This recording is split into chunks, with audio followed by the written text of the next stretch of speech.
بسم اللہ الرحمن الرحیم۔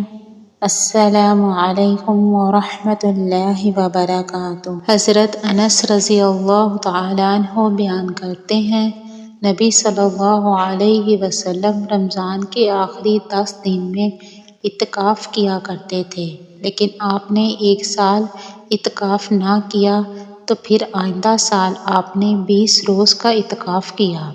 حضرت ابن عباس رضی اللہ تعالیٰ عنہ سے روایت ہے کہ رسول اللہ صلی اللہ علیہ وسلم نے اعتکاف کرنے والے کے بارے میں فرمایا، وہ گناہوں سے رکا رہتا ہے اور تمام نیکیاں کرنے والے کی طرح اسے نیکیوں کا ثواب ملتا رہتا ہے۔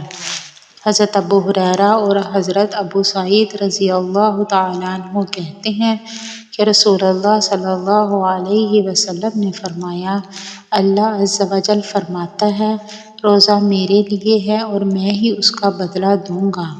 روزے دار کے لیے 2 فرحتیں ہیں، جب افطار کرتا ہے تو فرحت محسوس کرتا ہے، اور جب اللہ سے ملاقات کرے گا تو اللہ تعالیٰ اسے بدلہ دے گا، تب فرحت محسوس کرے گا۔